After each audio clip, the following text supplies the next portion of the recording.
Hello, Facebook. It's 9 o'clock on Sunday night of Easter. Just checking in for another Witch on Fireside chat here with me. I'm Heron Michelle. This is the sixth of these videos since we've been sheltering in place during the COVID-19 pandemic. And I've been having kind of a low-key Sunday. It's been really great communicating with so many of you guys as we've been doing these. I get messages and you guys have been great with some orders on our Teespring. Hey Jenny, I'm so happy to see you here. I'm getting a lot of great Teespring t-shirt orders and donations on our PayPal. Thank you everyone. Really appreciate you guys helping out the store like that. We're still closed until Wednesday at least, and then probably just going to do curbside, so all this helps. Still haven't heard anything from the Small Business Association disaster relief loan that I applied for. And the payroll protection loan through the bank I've been hearing from them, but it's a process, so not quick. Anyway, Jenny asked a question tonight on the event, which I plan to answer, about getting the deity tap. You know, if you feel like you're being communicated with from a particular deity, and how to make, I don't know, discerning choices on is this supposed to be a lifelong commitment, or is this just a message of the moment? Those are all good questions. We'll talk about that in a minute. I've got started up here on my charcoal cauldron like we did the other night. Tonight I need some mental clarity, and so I'm going to be burning my elemental air incense tonight, which is aligned with the planet Mercury. Hi Ellen. Oh good. You know, I have a cup of tea too. Check it. Haha. And my cup says resting witch face. So tonight I'm going to be burning some elemental air loose incense, which I made in association with planetary Mercury, also known as Hermes. Hey Chris. Calling Sylph and the sovereign of the air realms, Peralta. I believe this blend aids in the bringing of wisdom, intellect, and communication. And so on my charcoal tonight we are burning birch bark and benzoin resin as a base, which has accents of star anise, lavender flower, and lemongrass. And in this case, I needed lemongrass when we didn't have any at the store, so I went to the grocery store and bought lemongrass and dried it myself. All right, so a little of that airy deliciousness to help get my brains. Oh good, Chris likes my blend. Hey Jennifer. So happy to see so many of you logging on. Woo. Ah yes. Come parties of benzoin and star anise and lavender. I really could use a little mental clarity tonight. This has been a difficult day for me. And I just wonder if maybe everyone wasn't feeling this way, because the moon was void of course all day long. Y'all pay much attention to that? It's a thing that I've become far more aware of in recent, oh my god, I almost smoked out this video. I've become far more aware of making note of when the moon is void of course, when I'm checking out the astrological weather of every day. Oh my god, I've done smoked out this room. I'm gonna move this down a little bit.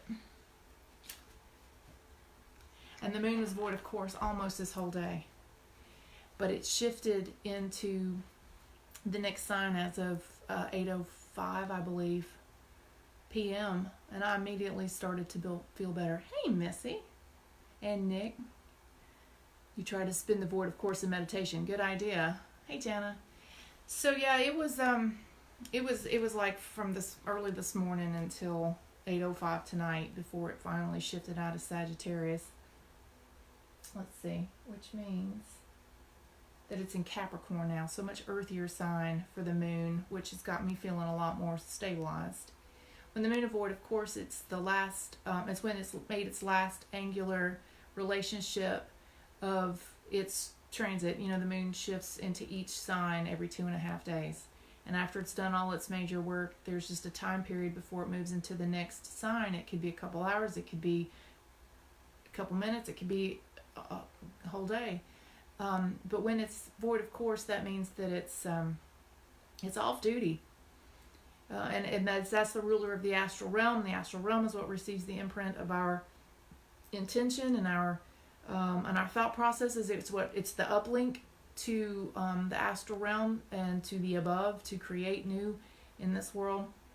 And when the moon's off duty, everything's just sort of shiftless and lackluster, and it's like you've been sailing across the seas, the astral seas, and your sails have been full, and then somebody shoots the albatross and the seas go dead and the winds go dead and you're just dead in the water. You're just not going to get anywhere.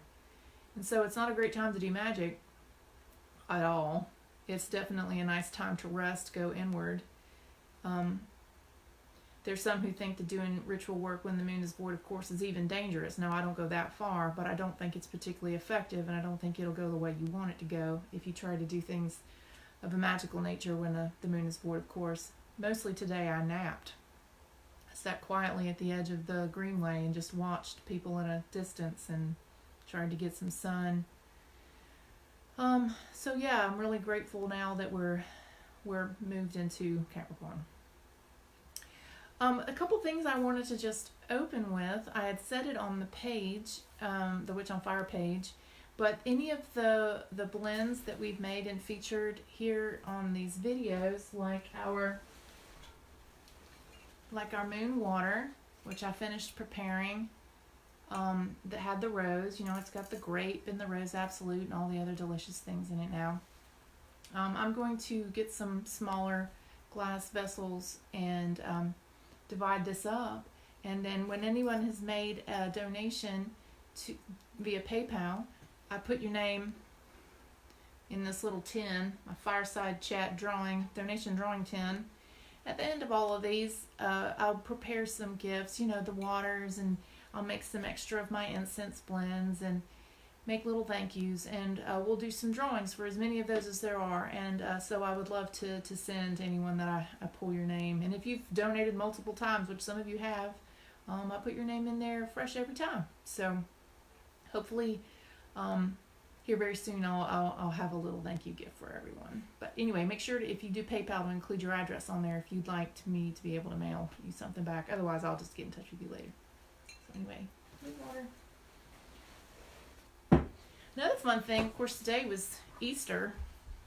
I'll be honest, that doesn't mean much to me anymore. There was a time where I loved me some Easter egg hunts and all that, but typically when my kids were small, we did that back on Ostara. But when all the culture is celebrating it, then it's exciting and fun. We didn't do much today, but I did notice that my guardian tree, which I've mentioned so many times before, guardian tree is an freaking enormous tree in my backyard, and it anchors my sacred space. It's beautiful flowing branches that come down near the ground, and I mean it's huge. And a Tulip Poplar makes these beautiful blossoms that are orange and yellow, and it's been raining beautiful yellow flower petals for quite some time. But today was when it started to drop the whole blossoms. And I don't know if it was the wind recently, but I went around and I found some of the blossoms, and I've just brought them in to share. When my tree is in blossom, it definitely feels like that return of hopefulness and life in spring, and that promise of how even though the winter is long and hard or whatever may be going through, that all the cycles, all the parts of the cycle are necessary, and there's a promise of a return. So I just brought some of my Tulip Poplar blossoms in and put them in a little water in my scrying bowl. I don't really have any particular plans except to just honor them and share them. But I did go look up some of the metaphysics of poplar trees. You know, every tree is a priest of the plant world and brings their own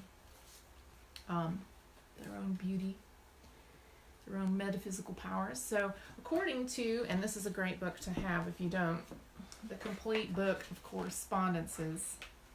Llewellyn puts this out. It's by Sandra Keynes. And there's a bunch of these complete books. I love them. There's lots of just charts and things in there, tables for information. So according to that, poplar in general, is associated with planetary Saturn, which helps to set all the rules and regs of life. Associated with elemental water and the Sabbath Beltane. That's cool. Very yin, very goddess tree. It helps one to connect to the astral realm. Brings courage, aids in divination, lends endurance, aids in the healing of grief and brokenheartedness. Is associated with money and wealth and success and gold. There's some mythology involving that, Greek mythology, where poplar tree was hiding some gold from Mercury, no less. Mercury has, of course, is an aspect of one of my deities, Hermes. Also aids in one's spirituality and is considered a tree of honesty and decency. So as far as priests go, I have to say I highly recommend my Tulip Poplar tree. Plus he seems to be just made out of rubber bands. No matter how the winds blow, he can twist and turn, but he always stays strong, which is awesome. So anyway, Tulip Poplar, a little introduction. And if you ever see trees with these beautiful orange and yellow blossoms, that's who you're meeting, is a tulip poplar.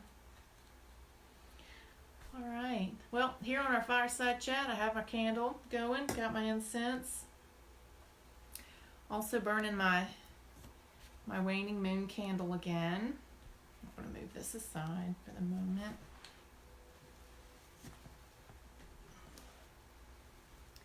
And add a little bit more of this incense over here. I'm really liking having my mental incense. I posted on my Facebook today about during this trying time, and I have no doubt that what's going on right here is a trauma.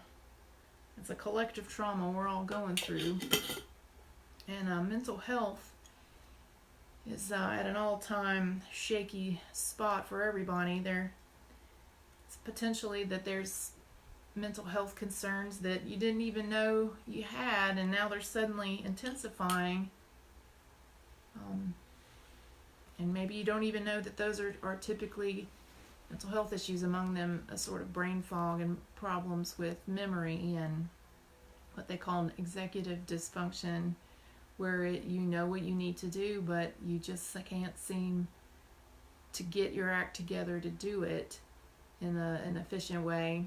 These are also aspects of ADHD that can affect how you eat, how you figure out the impetus and the getting your act together to even bathe or to sleep properly or use the restroom properly or eat or drink. It's just, or even process what someone's saying to you. It's like you can, that's an auditory processing part. You can be like, I heard what you said, but I can't, it's like a buffering. I cannot quite figure out what you're saying. And anyway, all those things tend to go along with my experience of ADHD also. So I thought I'd bring it up since it's come up recently. I wasn't diagnosed as ADHD until I was 45 years old. That just happened this year, which explains a lot of things from a lot of time. What I didn't realize is that these things express themselves differently in girls and women than they do in boys, and we quite often talk about them in boys and men, but it just expresses differently. Pretty sure now that I've educated myself on this more fully, most of the people in my family have some variety of this thing, which just means that that's how we're made. It's a different way of being and processing, and it's just a thing to learn how to manage, as you do in any other part of life. So since all around me I've been hearing about people's struggles during this time, a lot of folks I know who have mental health concerns reaching out to me, and I'm struggling through myself. So I thought we'd just talk a little bit also tonight about how to keep ourselves balanced. And I once had a reader of my blog reach out to me, and they were a witch, and they said they were struggling with depression, and were doing all the medical things, all the things you're supposed to do, going to their therapist and seeing their physician and doing that. But they wanted to know if there were any additional witchcraft things that could be done to help keep them in balance, keep them effective moving forward. And hey Stacy, welcome to the party. And so I fired off about 2,000 words in an email of things that I could think of off the top of my head, of just ways we can use the witchcraft praxis and the theology of our religion, if you can call it that, or paradigm, as a means to help layer up an idea of balance, especially in mental health. So that got me thinking about it more, and I ultimately published a series of blogs called the Pentacle Approach to Wellness. They started back in 2016, right after the election, the last election, when everybody hit the skids all at once and the world seemed like a hopeless dumpster fire. And of course that hasn't alleviated in all this time. It's only gotten worse. So I put those out as a series of 5 blogs, which ultimately became a conference workshop, which I offered at Mystic South, not last year, but year before last, and has become the seeds of some of the exercises also in the book that I'm writing now. So I just wanted to talk about that a bit, and then we'll get into the Jenny's question about, how did I figure out I was supposed to be, how does the Aphrodite and Hermes thing happen? I talk about that a fair amount. So, and I'm devoted to not going over tonight in my time. I went way over the last 2 videos. Thanks y'all for watching. I can't even believe people watched me for a whole hour. But anyway, so the Pentacle Approach to Wellness. It all goes to remembering that we are multi-dimensional beings. We're not just meat.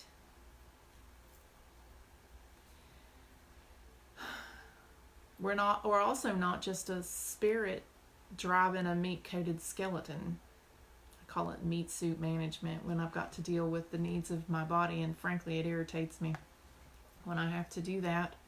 Demanding bodies that they are, especially at a time when we're all trying to stay well and stay clean and hygienic and not die. The thing here to remember is that we are multi-dimensional beings. We are immortal spirits.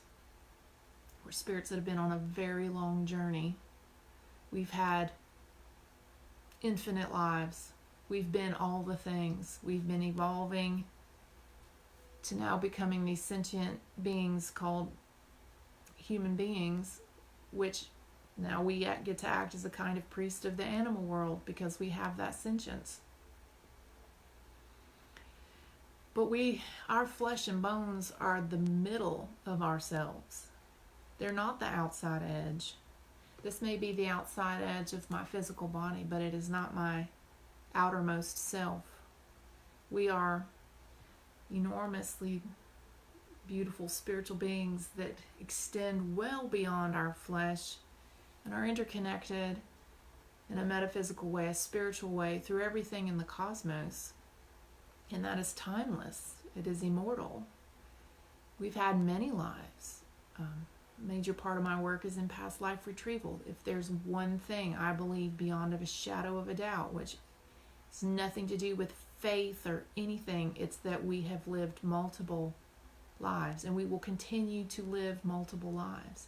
That we just unfold from spirit, from astral, from the interconnected spiritual realm. We just unfold like the blossoming of a flower into the physical realm, and we call that a life. And then when we die, we just enfold and go back into that interconnected realm. I also believe that when we sleep at night, our consciousness returns to that place as a rest and a rejuvenation to commune in that spiritual level, and then when we awaken, we bring back a refreshed spirit, but that we're constantly in contact with that interconnected, timeless, immortal spiritual being. So that's part of us. Our spirit is always there. Then there's our mental body, our thoughts. We think with a divine mind, within divine mind. My practice is based in Hermeticism, which believes that great spirit is like a great mind, a supreme intelligence. That is, when I say spirit, or that light of possibility, before it even becomes God and Goddess, it is the divine mind, and I think within that divine mind. And so I have a spiritual body that continues on beyond this flesh also. I have an emotional body, my heart, my feeling. I believe that the cosmos is made of divine love. It is a creation of the divine mind, and it emanates in love as love. And I feel within that divine love. And so I have this eternal love also within me. I am made of that love. I am made of the love of the two who move as one. So my heart space is well beyond this flesh. I also have a body of my will. I think we're all endowed with a divine will, more than just our personal little ego will. We're all here for a sacred mission. We all have something to accomplish, mostly in our evolution. And we are moving within the will of the cosmos, which we call weird or weird in Anglo-Saxon. Some might call it fate. We have this spirit, this fire, and that fire motivates us to live and to learn and to grow and accomplish things. Otherwise, why? What's the point? We have a sacred mission here, and that's the body of our will. So I divide it into 5. Air, the mental body. Water, the emotional body. Fire, the body of our will. What was left? Earth, our physical body. And spirit, our spiritual body, our divine body, which mimics the points of the pentacle. Now I'm also happen to be Reiki trained, 3rd degree Reiki trained.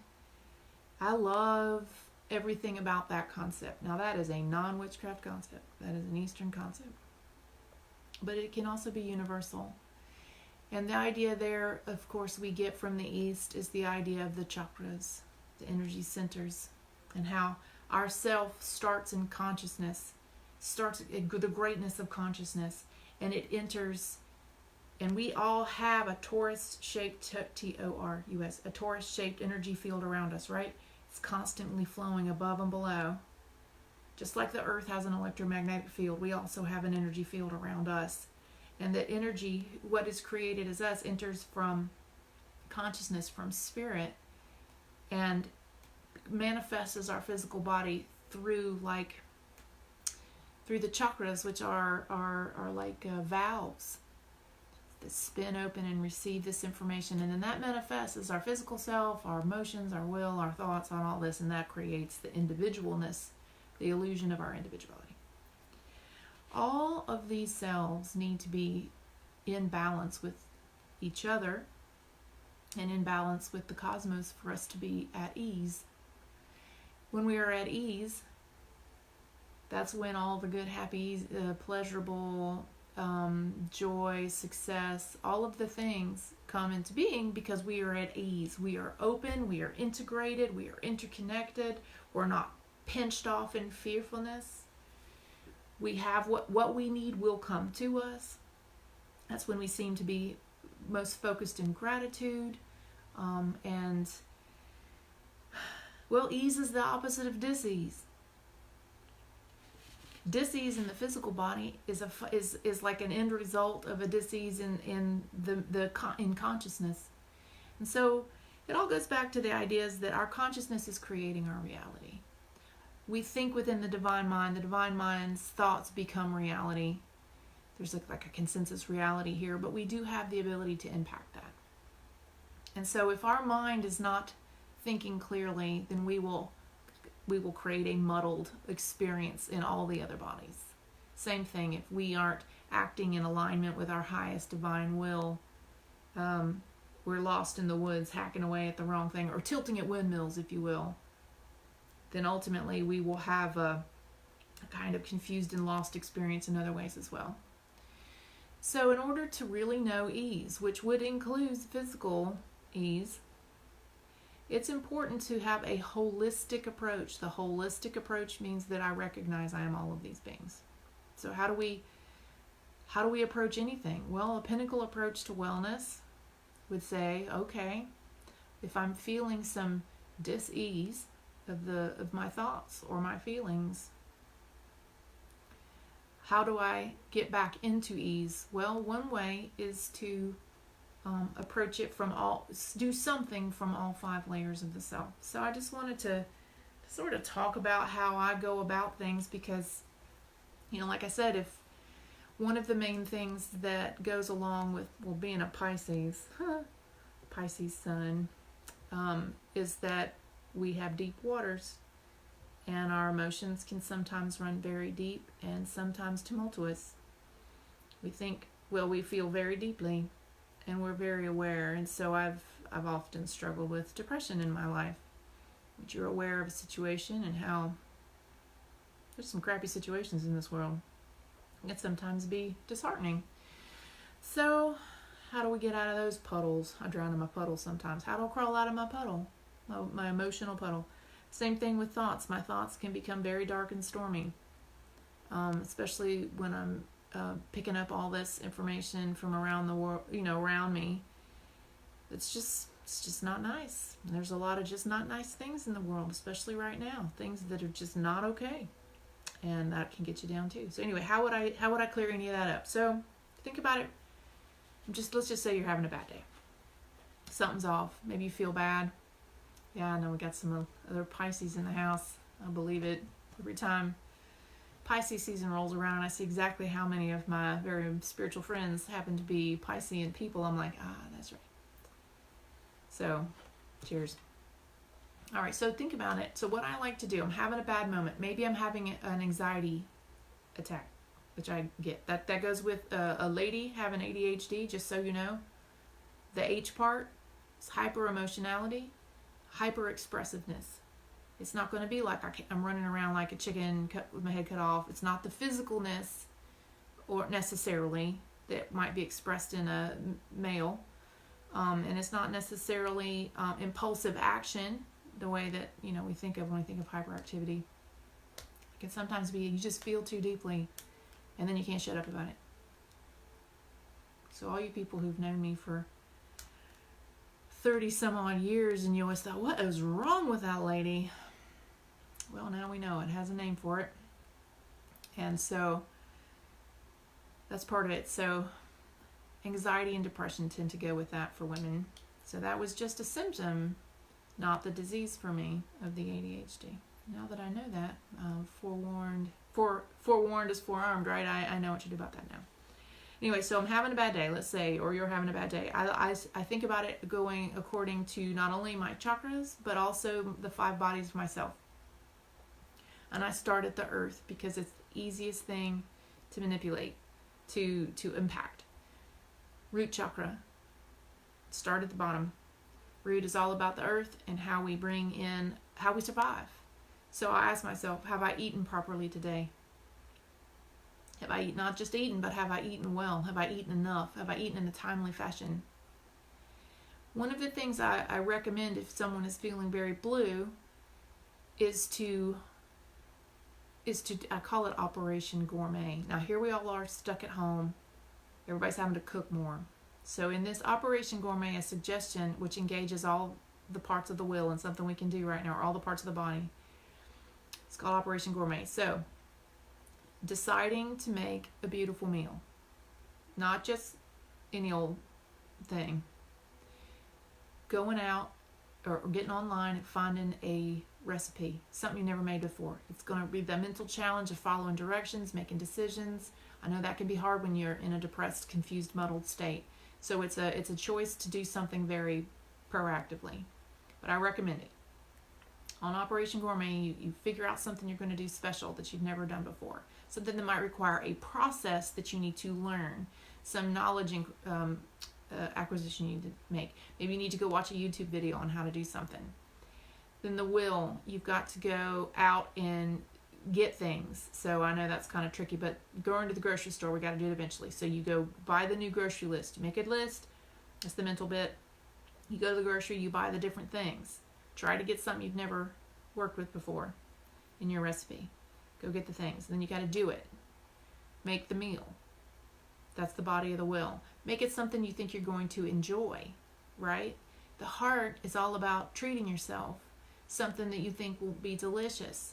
And so you're feeding your, I mean, I know we call it comfort eating or whatever. Make it something good. Something you're going to really enjoy and savor. That's the emotion part. The physical part, of course, is you're feeding your physical body. But also, and here's, set yourself a beautiful table as if it's a ritual. I think witches put a lot of time into making sure that their altars are beautiful. Mind you, look at this. I put a lot of time in all of this. And that's another suggestion, is when you're feeling very blue and you can't change maybe a physical condition or something that's frustrating you, apply your will to creating something beautiful and expressive in a physical way. And if that's just arranging the things on your altar and cleaning them, or picking some flowers and arranging them, there's something artistic and creative about that, which actually engages the sacral chakra. It's not just bread and water. It's delicious and it's beautiful. And so that's a way to engage the sacral chakra also. Pleasurable. It is sumptuous to the eyes. So I want you to set a beautiful table. My little sister called me today, told me she was so excited about an Easter meal she was making. And they don't even really do much with Easter. She called me that she goes, I got out Mama's china. And that's an inheritance that she was very grateful to have, but she never brings it out. She's like, and I've got all the fancy pieces, like the gravy boat and the whatever, and I'm trying to figure out what I'm going to serve just so I can use this beautiful piece of china that I inherited from Mama. So see, we got tradition in there, we got honoring our ancestors in there, putting in effort. Why ever have beautiful china? Well, to say you're worth it. It affirms for you. So all the beautiful altar dishes and the beautiful things I have back here, that can be for us too. So set a beautiful table, put out a placemat, try. If that's not your normal way of doing it, you're like, oh, I'm no good at that, I'm no Martha Stewart. I'm here to tell you that that's the magic of this thing on Operation Gourmet. Try. Do anything. So set a beautiful table, get the candles out, make it just like a ritual. You can still cast circle, you can do the whole thing. Light the candles, have it all out there. Plate you a beautiful thing. Do it like they do on Food Network shows. Try to make an art form out of your survival. And then sit there and eat that meal. Savor it. Bless the meal. We talk about blessings some in a class we just taught in the Modern Witchcraft program that we teach through the store. I know in my Christian childhood we would always bless the meal, and it was a way of giving thanks. That's important. That's still important if you're a witch or a pagan or whoever. Many hands went into the production of what you're eating. Lives have been given, even if it's plant-based lives, in order for you to survive. Living in a grateful state for what you receive is important. But the blessing of the food is also important. We bless the water, we bless the salt, we bless the cookies on the altar platter. You can bless every single meal and set an intention and program your intention.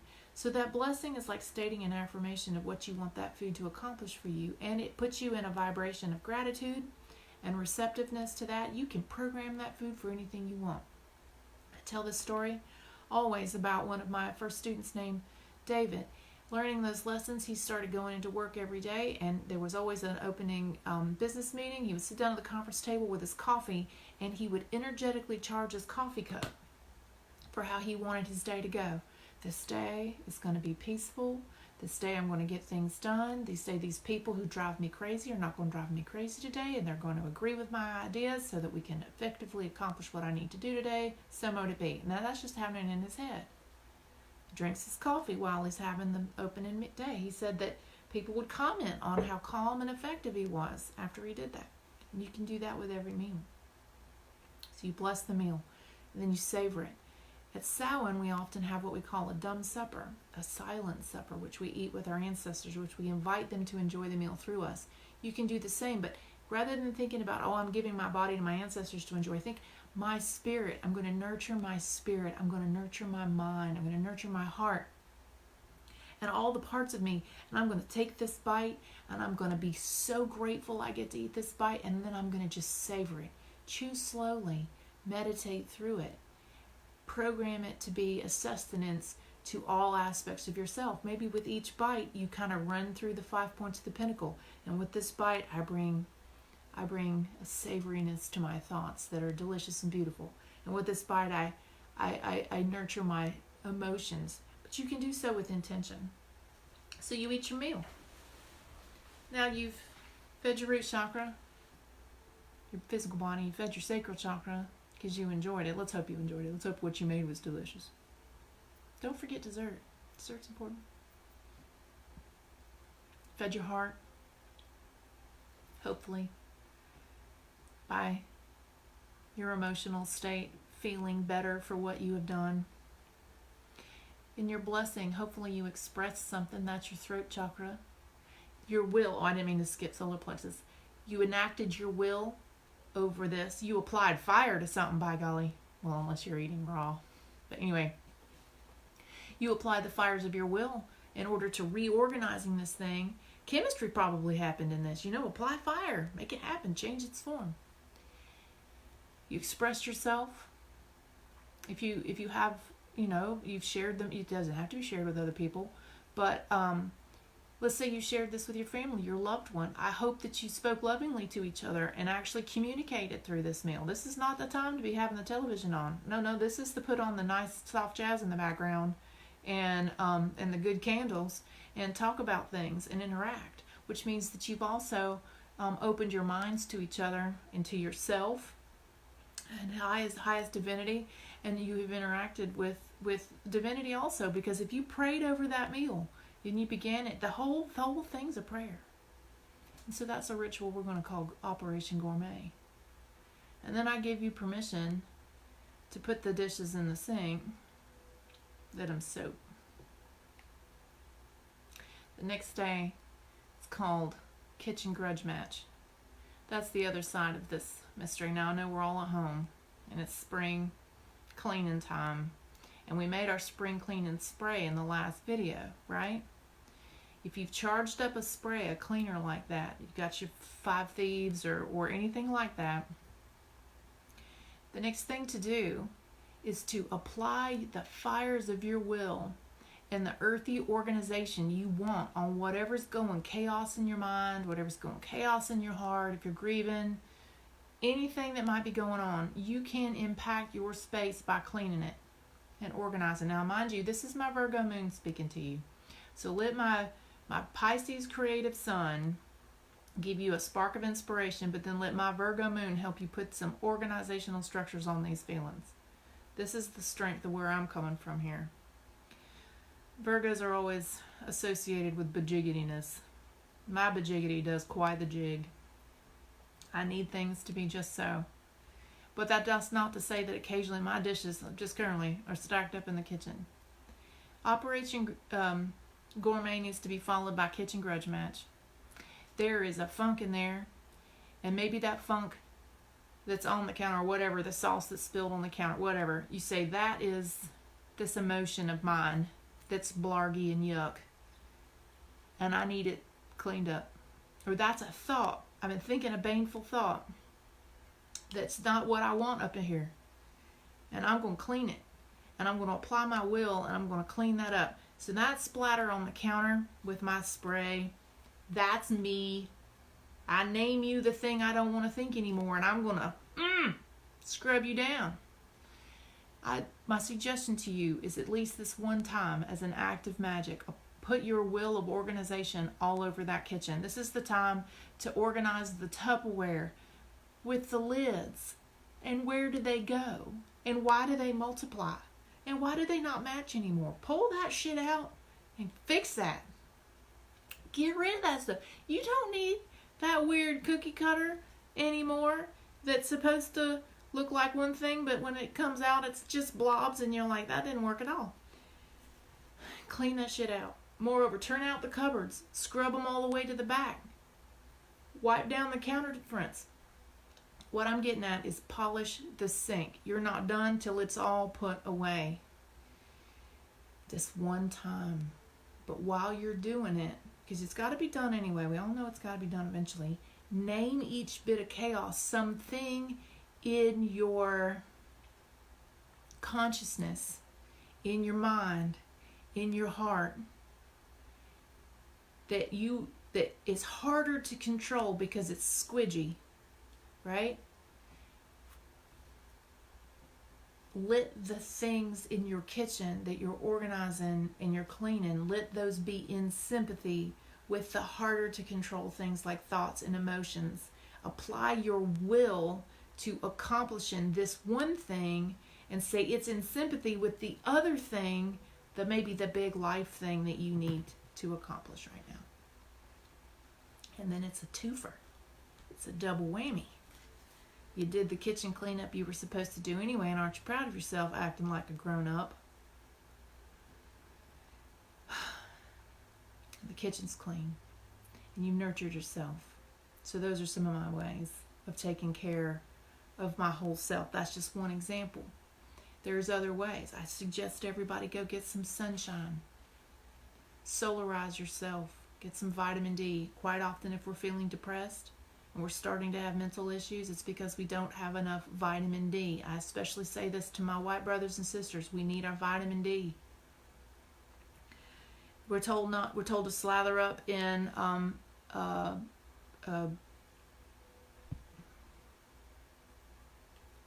sunscreen to keep skin cancer. By golly, we should. But if we're not getting enough sunshine, we're not getting enough vitamin D. I'm here to tell you, as a 46-year-old woman, 6 years ago, I turned 40, it's like the warranty just runs out on your physical body, and suddenly everything goes to shit all at once. Joints are aching, adult acne, menstrual cycle totally screwed up, aches and pains and fatigue and crazy shit goes down. And suddenly I'm like, oh my God, I'm dying. And I get to my physician and I go in and I give her the long list of things, and she just blames the whole thing on perimenopause. And she says, and I said, okay, if that's what it is, what do we do to make it better? She goes, oh, there's no making this better. It's only going to get worse before it gets worse. Very depressing. But at the same time, she also did the full blood panel to discover that my vitamin D was so tragically low, like vampiric low. So very low that she couldn't even believe it was that low. And she put me on a really high dose of vitamin D. And I'm here to tell you that almost all those things went away. All my problems, so many problems went away, including the recurrence of adult acne. Because let me tell you what, there is nothing ruder than going through perimenopause and teenager acne all at the same time. It's just rude. And vitamin D comes from the sun. Hail, sun gods. Ra, ra, ra. Ra is the good god. Ra is the sun god. Bring on some more sun. So anyway, sun. You can also solarize water. And you can bring crystals to the party with water too. So this is a fancy thing. It's leaking now right now too. This is one of those crystal water bottles that has a pod thing in the bottom. And that pod holds crystals that are separated from the water. The pod is sealed in its own water. Now, metaphysically speaking, the crystals of this water, or crystal energy, it tunes the water, which tunes the glass pod, which then tunes the water. They don't have to be in contact. There are a lot of stones you can't put straight in water, or you're going to poison yourself. You can't just put any old stone in water and then drink it. But if it's in its own encapsulated thing, it will tune up the water to yourself. So this happens to be rose quartz and amethyst and clear quartz in this. it will definitely change the water. But you don't have to have one of these expensive water bottles that are hard to take care of and typically leak, and I don't even sell them at my store anymore because I find them problematic. But what if you took one of those little tiny jelly jars, hold on,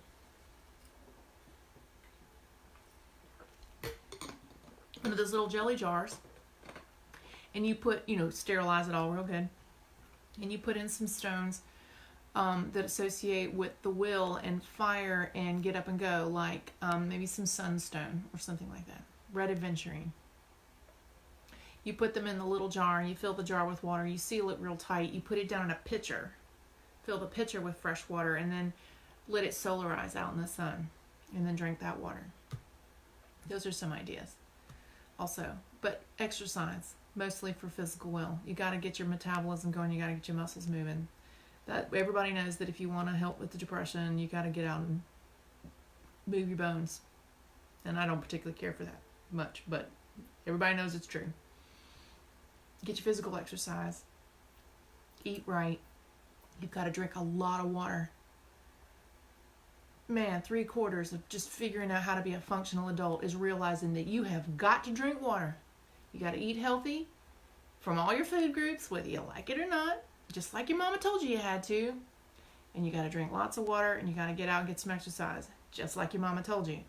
Adults who think they're playing at adulthood, but they still refuse to do those things, are not adults at all. They're children. And you're going to suffer for it. And that's where disease comes in. So one of the things about growing up is going, we just have to do what we got to do. Now find the way that you can do it that makes you happy, because there's many paths up the mountain, as they say. Another thing though, any metaphysician, witch, magical person will tell you, meditation.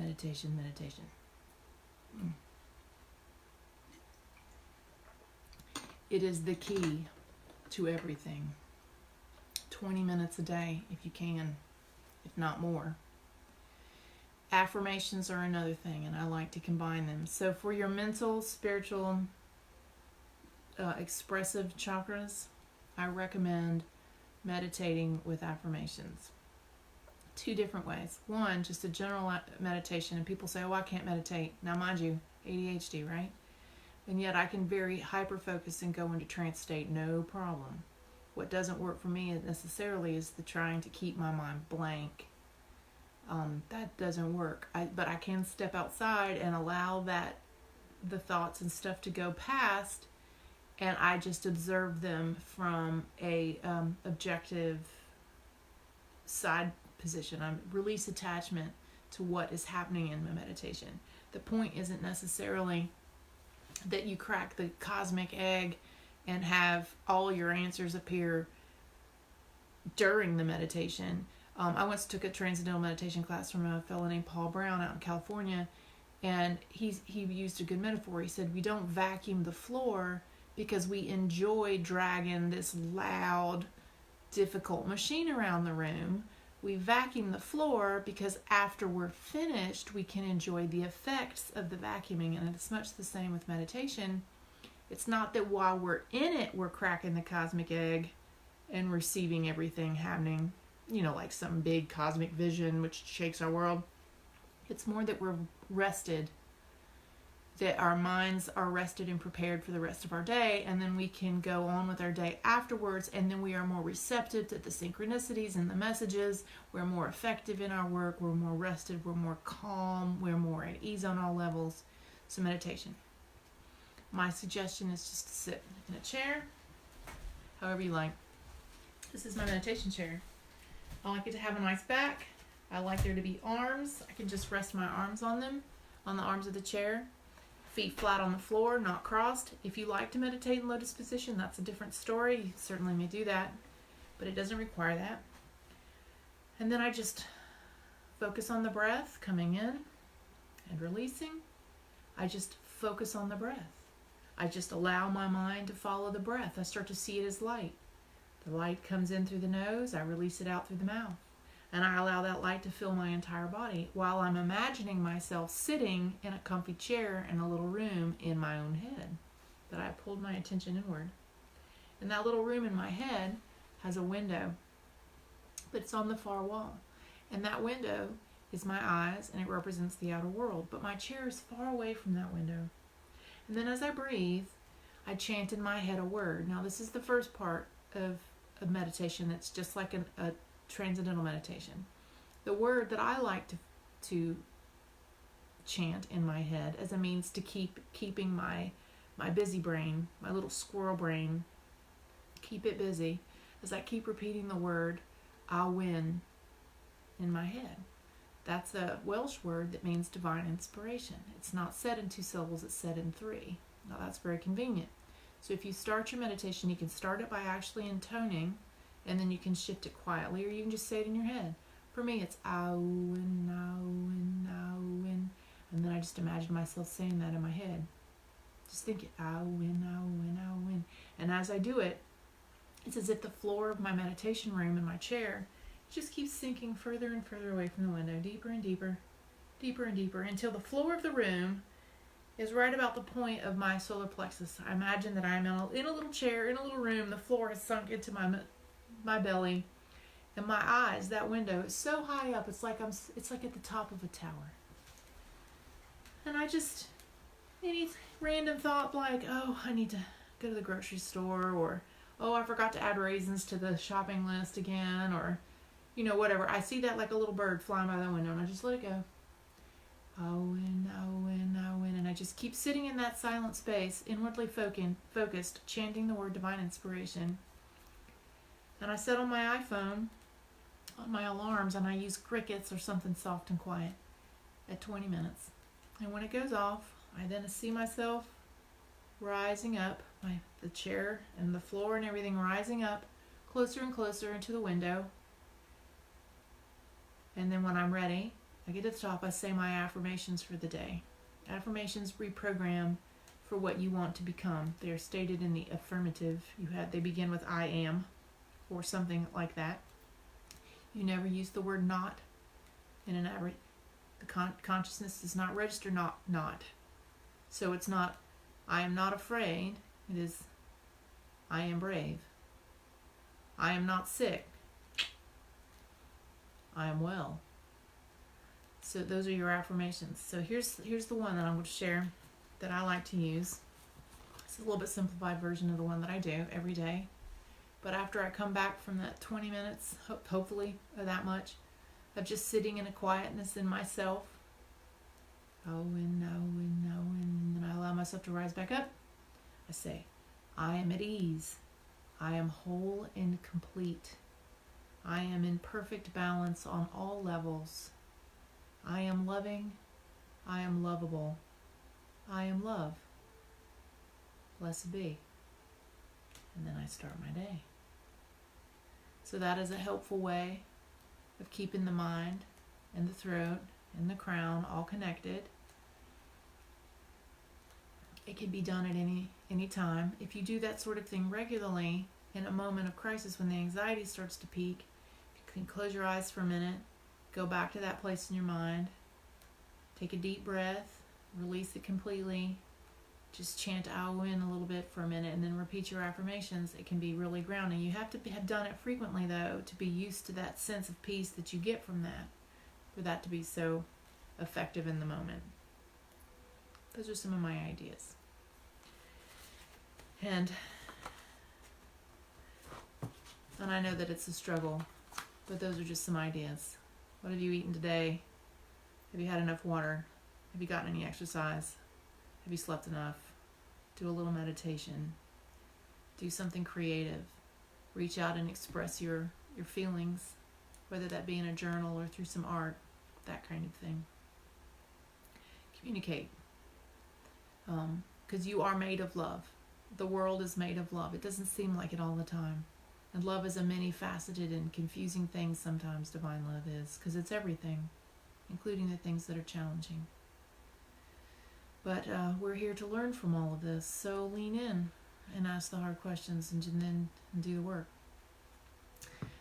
And then another thing I thought I'd mention, because I've been doing a little herbal work myself to help with, anxiety and depression and stress and that kind of thing. And so this last fall I made myself some lemon balm extract.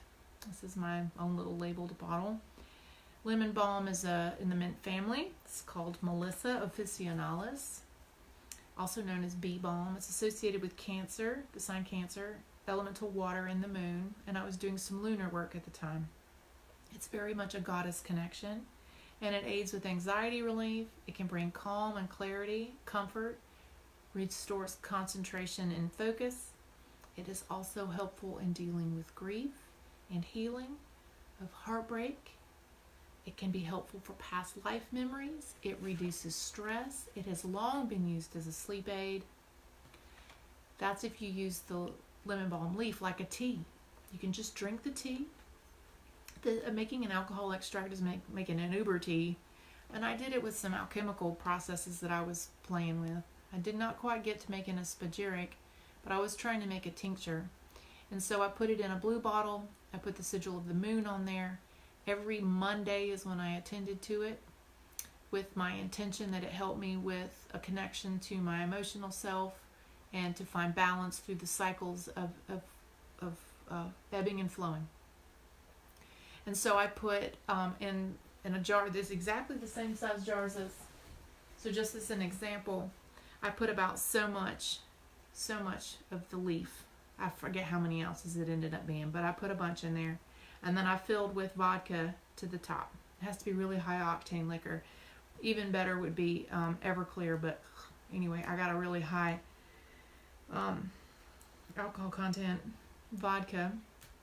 And then because lemon balm is very sensitive to light, I actually wrapped like grocery paper bag around the edge, and then repeated all my sigils and instructions on there. And then every Monday, I would come and I would shake it up. And I would say some affirmations over it and some prayers and soak some energy into it. And I let it soak for about 6 weeks.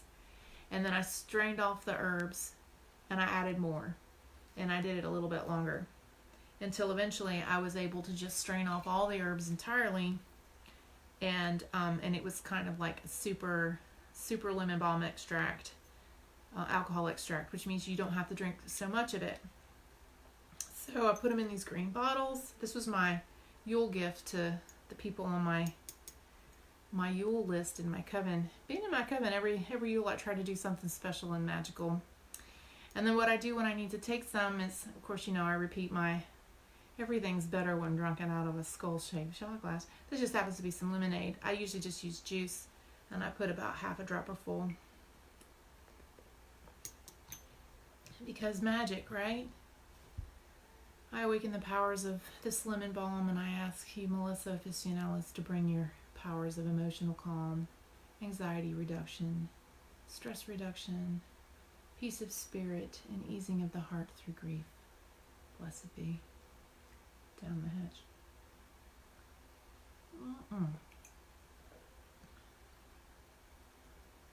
Blessed be. So, easy to make your own alcohol extracts. It really is. Everclear, really high octane vodka or even rum, and then enough of the plant material, and then I do it a couple rounds. And what the day of the week is linked to what planetary association it is. So for example, I did one with turmeric and black pepper. That's associated with Mars, so that was a Tuesday. I did that every day as well. And then I use that alcohol extract for an anti-inflammatory. Pretty easy. Takes about 6 weeks or more. All right. Ideas. So to answer Jenny's question, she wanted to know the story about Aphrodite and Hermes, and how did I know that these were deities that I was meant to work with? Oh my God, I've already been talking for an hour. I still did not get my time down. Oh. See, I told you, hyper expressive. It's no good. But I'm still going to answer the question. So, I am a panentheist. I am not even a polytheist. I'm now what you might call a soft polytheist, because I do, and I always have, been totally open and accepting of the idea that divinity, the specific gods and goddesses, are real, and that they have agency, and that they operate with their own sovereignty, But I had not had much personal experience with that. What I had experience with, ground shaking, life rocking experience with, was the greatness of spirit, and that was more like a chorus. It didn't have an individual. It was like the all, source, divine mind. That all works for me just fine. Within that divine mind, I see that is like one great jewel, and there are many facets within that where individual God forms are very possible. But I'd always focus more on Great Spirit, and also on the two who move as one, as an emanation that mixed from Spirit, made of divine love, that is that establishes the polarities. And so I would work with Goddess and God, and then beyond that I work with triple forms and archetypes beyond there. But one time in 2014 at Emulk, I wanted to work on the mysteries of divine love. What does divine love really mean here practically? It's a nice theological statement, but what does it mean practically? If they are everything, if I'm a panentheist, that means I think the divinity is everything in nature, every speck, every mode of everything. And so there's some shitty things in there. How can that all be divine love? So I asked that question, and I thought, well, who best to ask to assist me but to ask any divinities of divine love? And so I listed off gods and goddesses whose name I said, or any goddesses of beauty and grace and love. And I listed Aphrodite and Venus and Freya, and anyone else who wants to answer the call. And then, man, I didn't think it would be quite so literal. It was, the entry of specific goddess was as subtle as a Lady Gaga concert. It was just, but I really didn't know what I was dealing with, and there ended up being quite the pyrotechnics. I'm not going to get into it tonight. It is a good story. Maybe I'll tell tomorrow, but I did blog about this one time, and it was the title of it, and I'll link it in here in the comments, was something like That Time Aphrodite Blew Up Her Altar. Basically, I devoted to doing this. I said I wanted to learn all this, and then my life went sideways. And what it was the goddess answering my call and illustrating for me exactly what I asked. Not just illustrating, but making happen exactly what I asked for. And it was fast, and it was furious, and it was undeniable. But it was chaotic at first, because when you say, I want to know these lessons, they're like, okay, I will help you. But all I could see was the chaos of things leaving my life. And so I sort of ignored it and didn't really think it was magical. I thought it was just all mundane stuff. And I'm here to tell you, she blew up my altar. It's a good story. Alan remembers it. I'll post it in there. And maybe I'll retell it sometime. But this is the altar. In that altar, I'm talking about how she blew open the doors to get the fire candle, which had previously been part of a love magic, like a sexy love magic working. This is the cabinet door. You hear that chunk? There's a pretty hard piece of hardware on there. But I was cooking, and things kept blowing up every time there was fire involved in the house. The stovetop broke twice. The oven kept going crazy. One night this room was dark. Kids are doing their homework in the bedroom, and I'm prepping a pizza. And all of a sudden, I hear the world come crashing down. I thought one of these shelves, I thought that like that black shelf there had come tipping into the room and had dumped all of its contents. It was just a terrible crashing glass, and all of us come running. We all met in the hallway. Children come running. They all think somebody's had a terrible calamity, and it was because these doors had been blasted open. And the passion / love candle was in the very, very back of this shelf, which happens to be this one that I had demonstrated with on the very first video.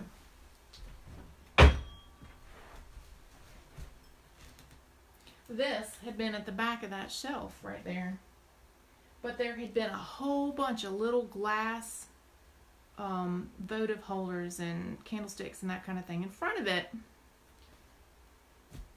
This thing had been used like a projectile. It had come barreling out from the back. It had pushed anything in front of it out of the way. And when I came in here, this candle was sitting pretty as please right here on the ground in front of it. And there was a spray pattern all across this room of broken glass. But there was also broken glass at the very back of the shelf. So it's not just that something made it fall out of the shelf and it smashed on the ground. It blew up from the back. I believe that candle was used as a projectile to blast it out of the cupboard where I'd forgotten about it. And all this glass and sand, anyway, all across the room. And I'm like, oh my God, now mind you, I'm prepping pizzas. I got little children. I'm like, everybody get out of the room. In my head, I'm like, maybe the cat got in the cupboard. I'll tell you what, cat can't get that door open. And it wouldn't have made broken glass at the very back of the shelf either. So I went back prepping my pizza. Oh my God, it looks like I'm telling this whole story anyway. Well, y'all are in for a penny, in for a pound now. So go back to prepping the pizza now. You know how when you do a repetitive task, it kind of gets you down in your trance-like mind space. I slipped to a trance in a hot minute, so like, what was that? What's going on? What's happening? Mind you, the oven is on that side of the wall. It's right on the other side of that wall. And I had been prepping it, preheating it. What's going on? Now I'm laying out the vegetables on the little pizzas and the whatever. About ready to put them in the oven. Put them in there. And then I'm like, I'm in the deep end. I'm like, gosh, the children need fruit. And I just grab up a fresh apple from the bowl, beautiful red apple. And I grab a knife, and for some reason I cut it transversely.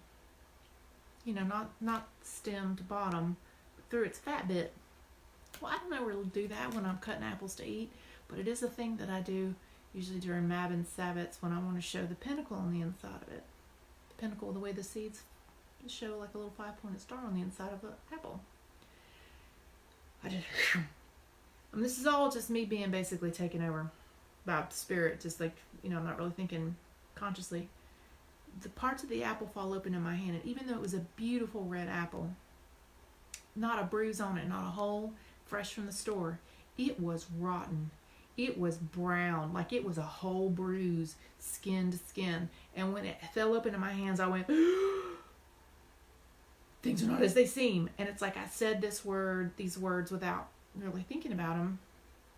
And suddenly I felt the presence of divinity the way I recognize it from sacred spaces. Usually when I have called it, I feel the pressure on my body. I feel like I'm floating, but I also feel like I am squished in a tube, like in a there's so much it's tight, but it's expansive. I feel like I'm floating. The world falls away, and I just felt the presence of power, awesome power around me. And I'm holding this apple associated with Venus, remember? Things are not as they seem. The stove breaking when I cooked one night, the stove breaking again the next night, prep the oven and my altar blows up, and I come back and I look with fresh eyes. I'm like, okay, clearly the cat didn't get in there. What's going on? And now I watch a lot of cop shows. At the time I had been watching a lot of Castle. I like things like Blue Bloods and NCIS. Don't hold it against me. Anyway, I like forensic studies. And I look, and it's as if this candle is at the point of a spray pattern of chaos beyond it. And I'm looking a lot, I'm shining a light in there, and I'm like, oh my God, it's in the back. I'm like, huh. So I pull it out and I light it again. And this had been a sexy, loving kind of love drawing candle from way back, which I had then repurposed as a fire candle, and I had used it on the altar during those dedications. And so I relit it, and I opened with prayer, and I cleaned off my altar. I'm like, okay, I am paying attention now. You have my attention. And from that moment on, it was machine rapid fire lessons. It was like being taken over for the rest of that year. And so much of my theological lessons, everything I wanted to know was coming in this huge gush. So most of it I had to be like, okay. And we get to the end of that year, and I'm wrapping this up, and I kept getting this feeling like, now we need Hermes in on this. Hermes needs to help you to communicate what I've taught you. Hermes and Aphrodite have got, you know, a history. There's lots of interconnection there. Me being into Hermetic stuff, Hermes, namesake of that. There were so many things. I do a lot of tarot over and over again. What's supposed to happen? I keep drawing the Empress card. That's the Venus card. And the Mercury card. The Magus. Over and over and over in all these ways. I'm like, oh, am I supposed to work with Hermes now? Yes. I need to invite him to parties so that he can help you to communicate this through mediumship and whatnot.